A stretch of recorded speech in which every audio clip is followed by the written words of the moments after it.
Bismillahirrahmanirrahim. Assalamualaikum warahmatullahi wabarakatuh.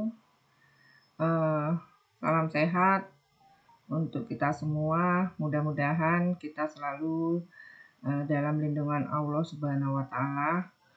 Untuk kesempatan kali ini, anak-anakku sekalian, Ibu tidak akan memberikan materi, tetapi untuk kesempatan kali ini kita akan latihan soal pilihan ganda. Silahkan latihan soal ini kalian kerjakan, kemudian seperti biasa kalian kirim ke classroom.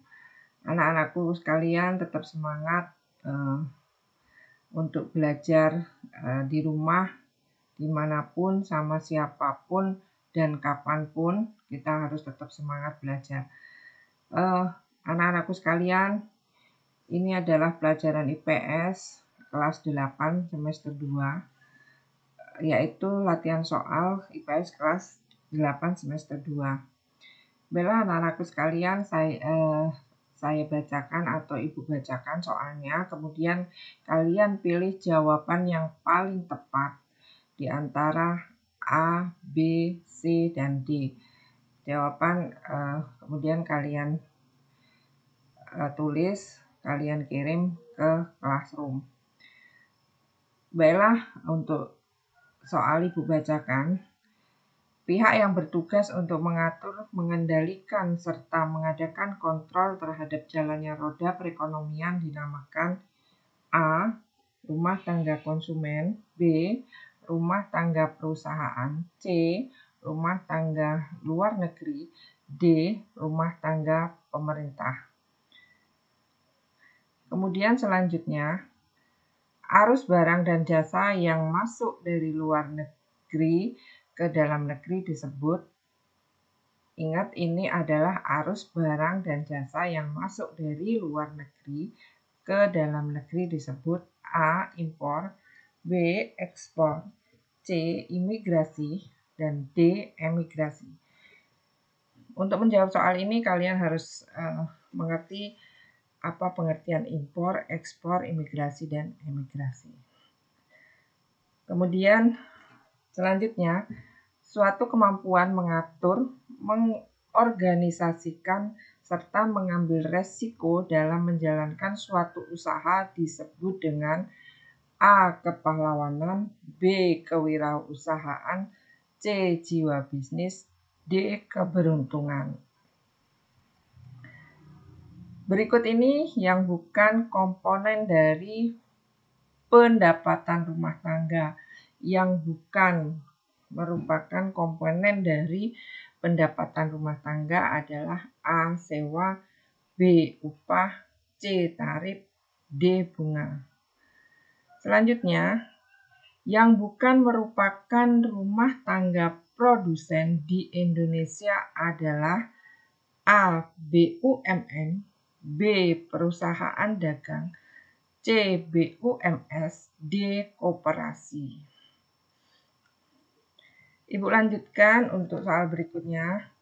Berikut yang bukan merupakan pelaku ekonomi adalah A. Rumah tangga konsumen, B. Rumah tangga perusahaan, C. Rumah tangga luar negeri, D. Rumah tangga lingkungan. Silakan dibaca dengan teliti soalnya, baru dijawab. Soal Ibu lanjutkan.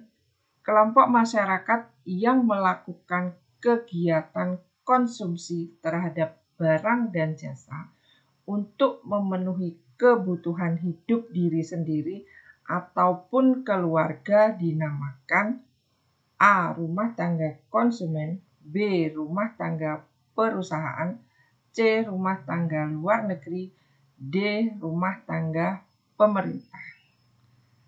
Soal selanjutnya, pihak yang melakukan kegiatan produksi yaitu kegiatan untuk menghasilkan barang dan jasa guna memenuhi kepentingan orang lain dinamakan A. Rumah tangga konsumen, B. Rumah tangga perusahaan, C. Rumah tangga luar negeri, D. Rumah tangga pemerintah. 'D.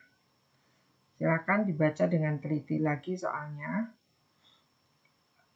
Kemudian soal selanjutnya, peran rumah tangga perusahaan salah satunya adalah menggunakan faktor produksi yang disediakan oleh A. Pemerintah, B. Rumah tangga konsumen, C. Rumah tangga luar negeri, D. Rumah tangga swasta. Peran rumah tangga perusahaan salah satunya adalah menggunakan faktor produksi yang disediakan oleh A. Pemerintah, B. Rumah tangga konsumen, C. Rumah tangga luar negeri, D. Rumah tangga swasta. Hati-hati dalam menjawab soal, silahkan baca soalnya dengan teliti. Kemudian berikut ini yang bukan merupakan peran rumah tangga pemerintah adalah A. Regulator, B. Konsumen, C. Produsen, D. Menarik pajak.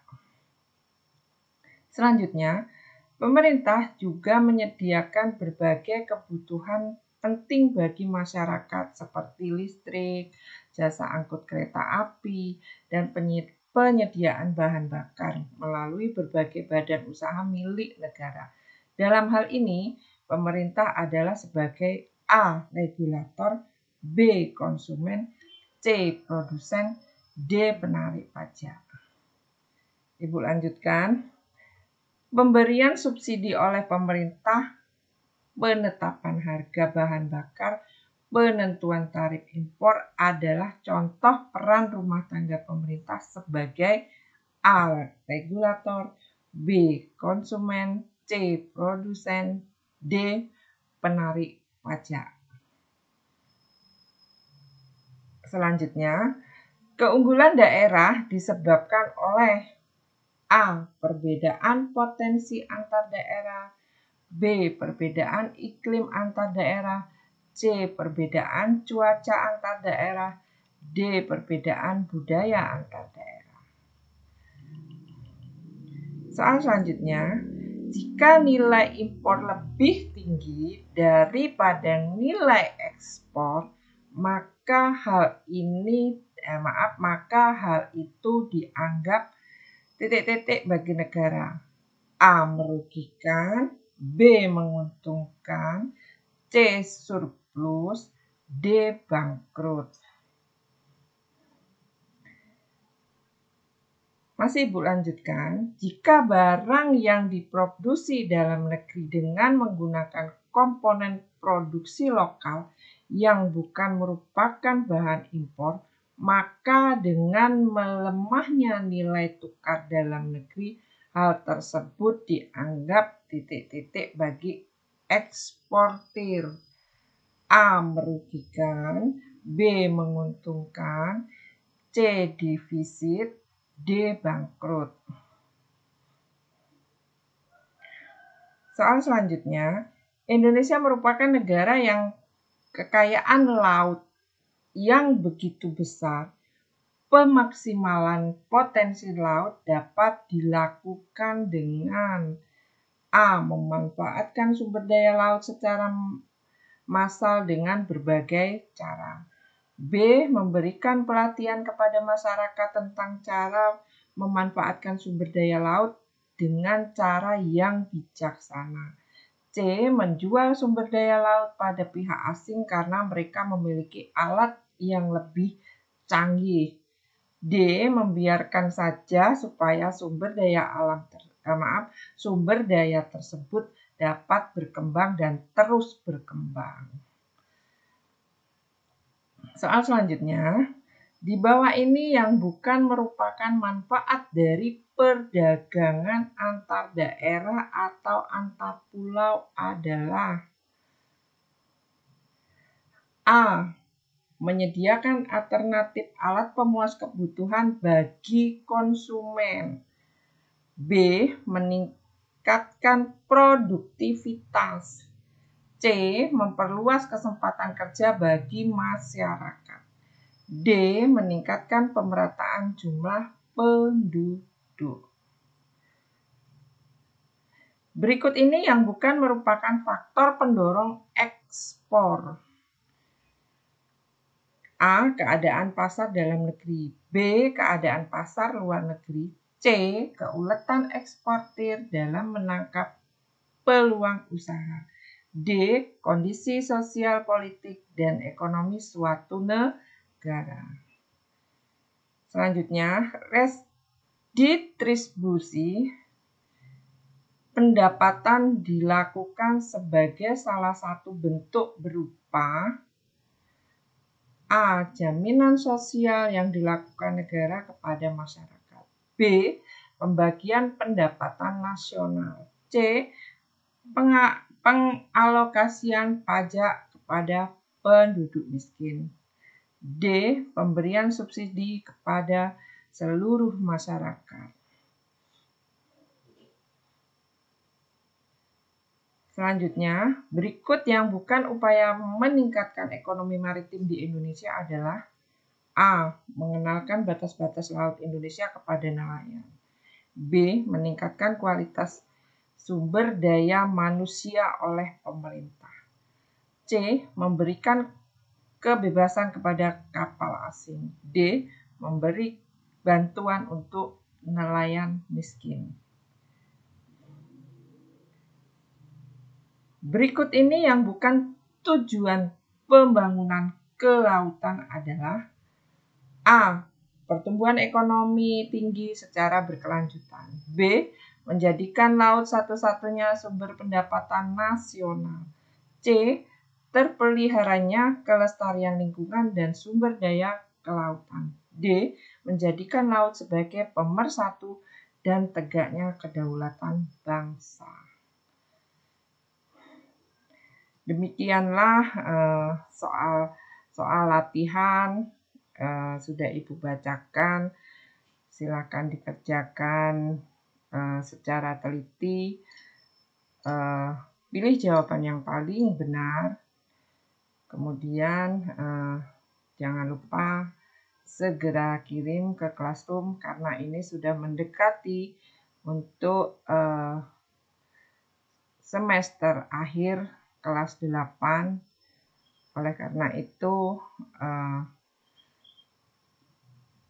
silahkan segera dikerjakan dan segera dikirim ke Classroom. Baiklah anak-anakku sekalian, tetap semangat. Sekali lagi, Ibu akhiri.